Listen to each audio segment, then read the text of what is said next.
Hello students, welcome back to business law classes.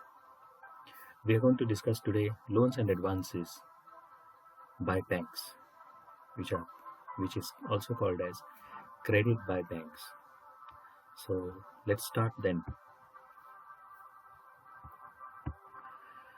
All of us need funds, money to invest in infrastructure or our homes or to buy things like car, bike, etc.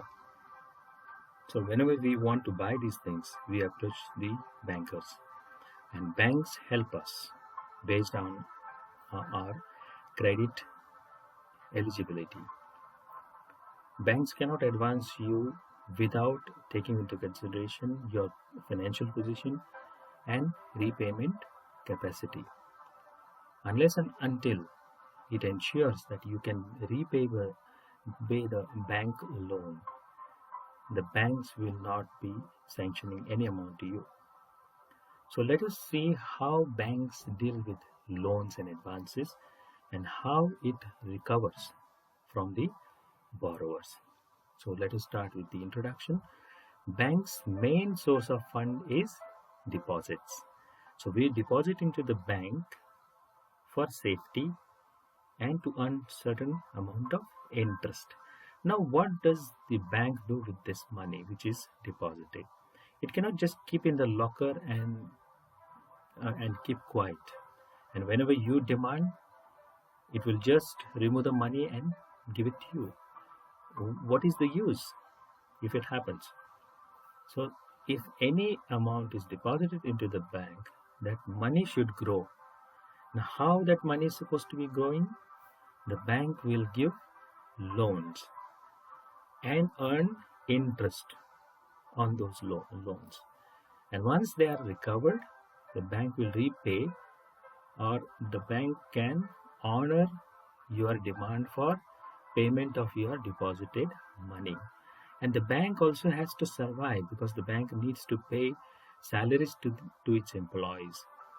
So therefore, deposits are the main source of banks' funding. These deposits are repayable on demand. Hence, banks should deploy such funds very carefully. Generally, banks use their funds for loan assets and investments. While deploying funds as loans and advances, banks should ensure that certain lending principles are followed by them. Banks should give importance to the principles of lending based on the following concepts. Number one, safety. Safety is very important. Safety of their money, which has been advanced.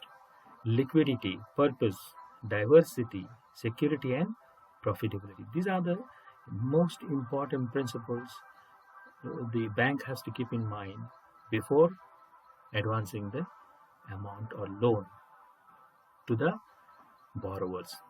Bank should also ensure that a good credit monitoring system is in place both at pre-sanction and post-sanction levels of loans. Principles of lending. The first principle is safety. First principle of lending is to ensure that the safety of funds which are lent by the bank is ensured. Means the borrower is in position to repay the loan. The repayment of loan depends upon the borrower's capacity to pay and willingness to pay. The former, that is the capacity, depends upon his tangible assets and success of his business. Otherwise, the loan is recovered out of the sale proceeds of his tangible assets. The willingness to pay depends upon the honesty and character of the borrower. The banker should take utmost care in ensuring that the enterprise or business for which a loan is sought is a sound one, and the borrower is capable of carrying it out successfully. He should be a person of integrity, good character, and reputation. The banker generally relies on the security of tangible assets owned by the borrower to ensure the safety of his funds. So safety plays very, very important role before any amount is to be lent to the borrower. Next comes the liquidity. Banks are essentially intermediaries for short-term funds. Therefore, they lend funds for a short period of time and mainly for working capital purpose. The loans are therefore largely payable on demand. The banker must ensure that the borrower is able to repay the loan on demand or within a short period of time. For example, goods and commodities are easily marketable, while fixed assets like land, building, and specialized types of plant and equipment can be liquidated after a time of interval. Therefore, banker regards liquidity as an important safety of the funds and grants loan on the security of assets which are easily marketable without much loss. The third principle is profitability. Commercial banks are profit earning institutions. The nationalized banks are of no exception to this. Even the nationalized banks must earn profit. Therefore, they must employ their funds profitably so as to earn sufficient income out of which to pay the interest to the depositors, salaries to the staff, and meet various other establishment expenses and distribute dividends to the shareholders in case of government of nationalized banks. The rates of interest charged by the bank were in the past primarily dependent on the directives issued by the Reserve Bank. Now banks are free to determine their own interest. Fourth principle is purpose of the loan. While lending his funds, the banker inquires from the borrower the purpose for which he is seeking loan. Banks grant loans for each and every purpose. They ensure the safety and liquidity of their funds by granting loans for productive purposes only, for meeting working capital needs of business enterprise. Loans are not advanced for speculative and unproductive purposes like social functions, ceremonies, uh, pleasure trips for repayment of a prior loan. After nationalization of major banks, loans for initial expenditure to start small trades, business industries are also given by the banks. Next principle is of diversification of risk. A prudent banker always tries to select the borrower very carefully and takes tangible assets as securities for safeguarding the interest.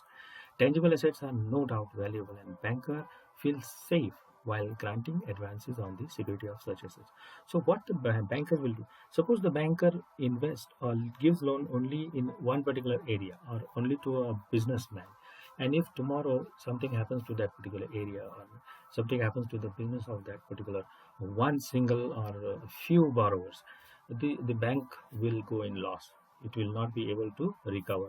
So the calamities, natural calamities, and all those floods and earthquakes can affect the business of the person who has taken loan from the bank.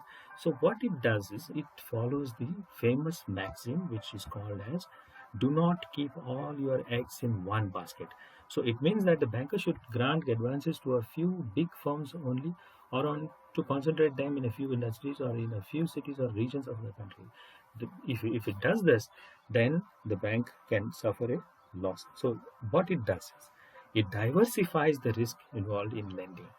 If a big customer meets misfortune or certain trades or industries are affected adversely, the overall position of the bank will not go into jeopardy, because it has also given loans or advances in some other areas also. So it has to diversify its lending principles, lending, so that it can earn from all the sources. So this is also very, very important principle before lending any amount by the banks. Then there is a need for a technical competence. The proprietor or the partner should be technically qualified persons, or they should have practical experience in the concerned line of activity. This is to ensure that the entrepreneur would be able to manufacture the item of good quality in order to survive the competition. So the banker has to also ensure that there is a technical competence in the business to which the bank is going to fund. Managerial ability. Apart from technical competence, the entrepreneur should be capable of managing the affairs of the unit in a coordinated manner. So it has to also see that the manager of that particular unit is sound person. Next, security. No banker seeks the horoscope of customer. Sees the horoscope of a customer and lends. It never happens, because bank cannot ensure the future of a person to whom it is going to advance the money. So he calculates his lending risks and then lends. To minimize the chances of risk, security should be insisted. The security must be adequate, easily realizable, and free from encumbrances. Next is assured repayment, economic viability. A banker should come forward to lend only when the repayment is assured. The project should be economically viable one. The unit should generate surplus such a cash sufficient to repay the loan installment in time. Everything, all these things have to be inquired by the bankers before lending any money to any institution or any business or any individual. Next is marketability. Market demand of the product is an important factor. The marketing arrangements made for the disposal of the product should be looked into. So the banker has to also must be concerned with the business marketability, whether the product is going to get a heavy demand in the market or not. So if there is a demand in the market, then the businessman will be able to pay back the interest and principal amount of the bank. Next is social objectives. While making advances, the banker should give the highest priority to the national interest. Bank must ensure that its credit flows smoothly to the neglected and to the underprivileged sectors of the society. So social objectives also play a very important role while lending the amount by the banks. Next is quantum of finance. The loan applied for should be adequate enough to meet the projected level of the production. While lending quantum of finance, banks should consider following points: total cost of the project or business, investment by the borrower, and the borrowings from other resources. So everything has to be inquired by the banker before lending amount to a particular person or a business unit. Next, law of limitation and advances. Limitation means the period of time allowed by the law within which the legal remedy of the infringement of a right must be taken into the court of law. That means, what is the time period given to the bankers if there is default by the borrower? Next, limitations bars remedy but does not destroy right. In Punjab National Bank versus Surendra Prasad Singh, it was held that Section 3 of Limitation Act bars the remedy but does not destroy the right which the remedy relates to. The right to the debt continues to exist. So whatever remedy is there for the bank, it continues. But only thing is the period, it cannot take action before the limitation period. Next, extension of limitation period. Limitation period can be extended in the following circumstances. Number one, achievement of debt. That is, acknowledgement of debt. Section 18 of Limitation Act 1963, where the borrower acknowledges the debt in writing. He says that I have taken loan from you and then I'm going to repay it within this particular period of time. The limitation period of the document gets automatically extended from the date of such acknowledgement. Part payment section 19 of Limitation Act says that where borrower, before the expiry of the prescribed period, interest is paid or a portion of principal is paid up, a fresh period of limitation shall begin from the time of the payment. That means what if the limitation gets over and the banker demands money from the borrower and the borrower is able to pay certain amount of interest as well as principal amount at that particular point of time, then there is no need of any legal action to be taken by the bank. The bank can compromise and say that okay, the limitations period now starts from this particular period onwards. Then fresh documents. The limitation period is also extended if the borrower executes fresh documents. So for example, the borrower has another investment or another property. The borrower can submit those documents of that particular property as an additional security to the banker. So the limitation period again gets extended. Next, applicability of extension of time to the person who resides outside India. So if a person resides outside India, so from the time of leaving this country, staying outside and coming back to this particular country, that period will be excluded from the limitation period, okay, while recovering the amount. Style or kinds or forms of credit, loans and advances. Style of credit may be in the form of overdraft, cash credit, demand loan, bill purchase, discounted and term loan. Next, classification of loans and advances, secured and unsecured loans. There are two kinds of loans which can be lent by the bank. Either it may be secured or unsecured loans.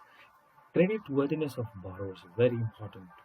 Credit worthiness of borrowers can be judged by their character, capacity and capital. These are called as 3 C's of unsecured advances.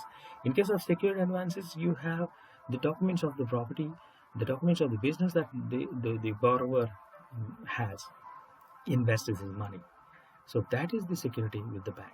If if if the borrower defaults to pay, bank can go to the court and get the property auctioned, right? But what happens in case of unsecured loans? Unsecured loan depends on three C's: character, capacity, and capital. Character implies personal qualities like honesty, integrity, promptness, business reputation, etc. Capacity implies the borrower's capacity to run the business successfully. This depends upon his technical competence, managerial skill, and his experience in the trade or industry. And capital, the borrower must have adequate funds of his own. He must have worthwhile capital amount to run the industry. Dr. C.V. Memoria has beautifully come up with a formula in which case, in respect of which the bankers may get some help if they follow this kind of formula with the help of all those three C's. First is character plus capacity plus capital. Everything is okay. Then the result will be, the credit will be very, very safe. Next, character plus capacity plus insufficient capital. Then there is some problem. This situation will be called as fair credit risk. Then character plus capacity minus capital. There is no capital or less capital. Then limited success will be there of credit lending to a particular person or a business. Capital plus impaired capacity. Capacity is not good. Minus character. Character is also not good. Right? Then there is a doubtful credit risk. Next, capacity plus capital plus capacity minus character. Character is not good. He is not a reputed person, or his honesty is he is not honest, etc., etc. This kind of investment will be a dangerous risk by the bankers. Next, character plus capacity minus insufficient capital. Now you can take an example of this character. You can take an example of Vijay Mallya, where all the bankers they didn't care about his character, and they started advancing, and then now Mallya owes 6,000 crores from all over India, from all those major banks. Next, character plus capacity minus insufficient capital. There is a fair credit risk.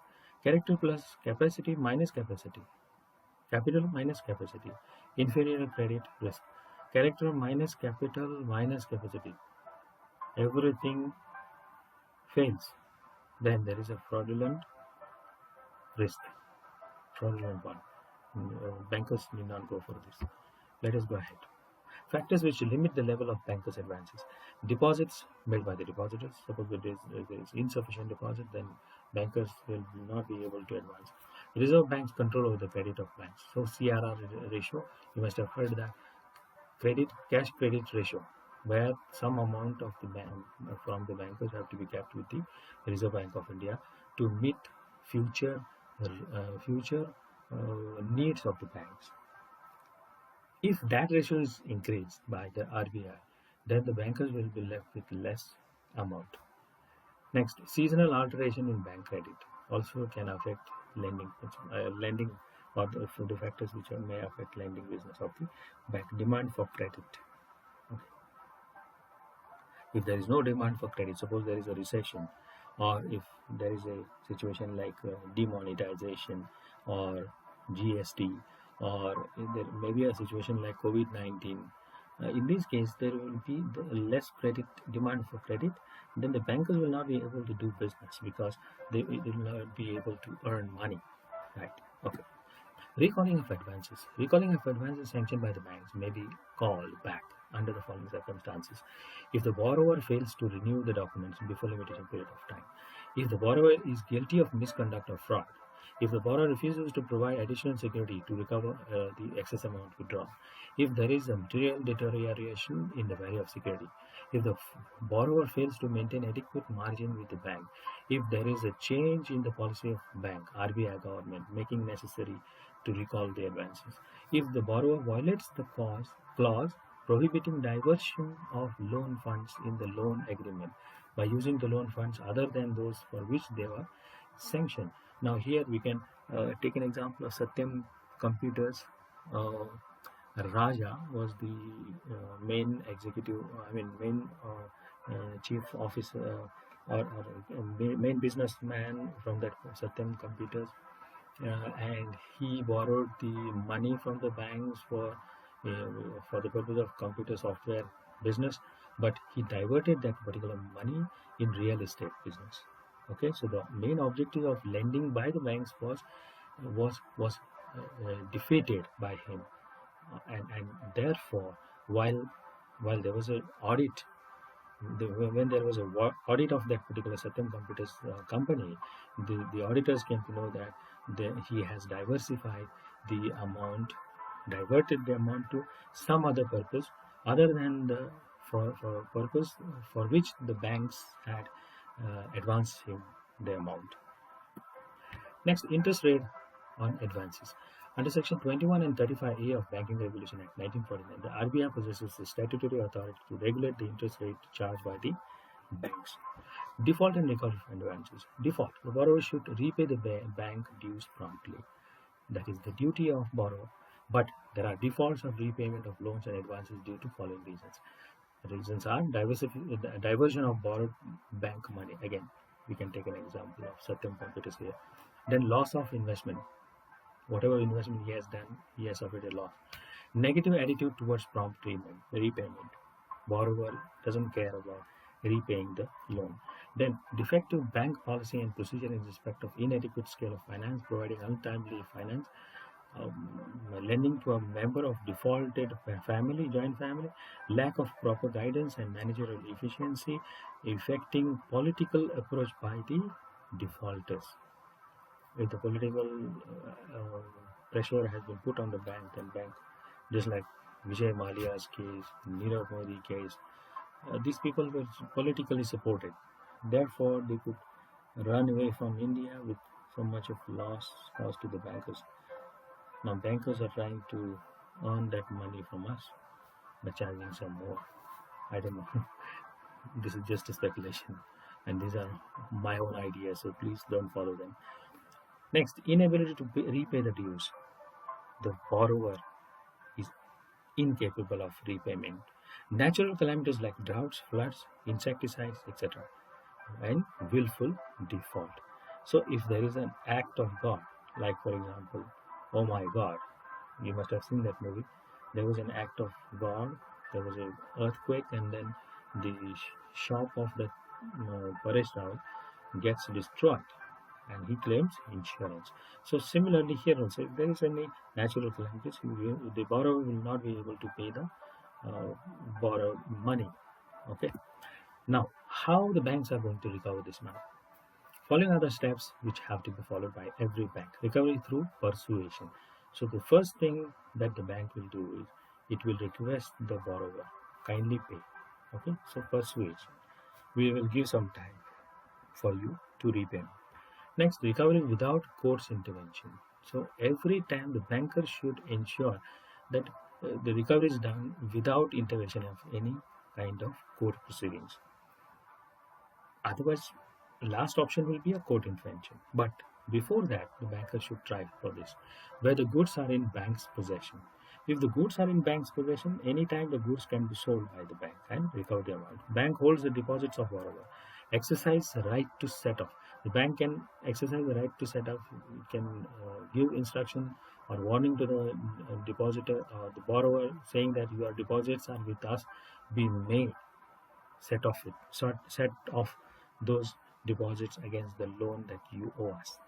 That where the bank holds assignments on life insurance policy. So whenever I deposit my life insurance policies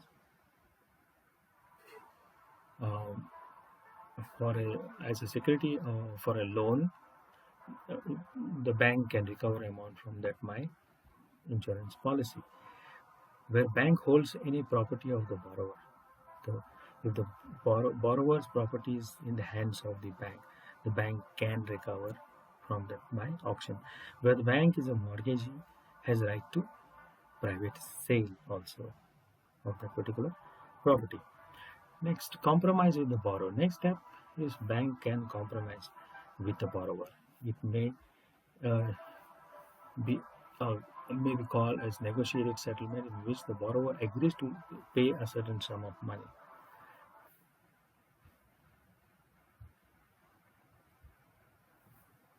Efforts of legal action. If settlement is not possible, it is better to recall the advance at an early stage. It is not possible if it is not possible to sell the security without containing court's order, suit may be filed against such borrower. So, last option will be efforts of legal action. Debt Recovery Tribunal. Now, there is a Debt Recovery Tribunal also. The Government of India has enacted the Recovery of Debts Due to Banks and Financial Institutions Act 1993 for setting up Debts Recovery Tribunal for expeditious adjudication and recovery of debts due to banks. The provisions of the Act are applicable where the amount of debt is not less than rupees 10 lakhs. So the tribunal also will be made use of by the banks. Okay, so there is an appellate tribunal which has been set up in Mumbai to hear the appeals. So thank you, class. See you in the next class. All the best to you.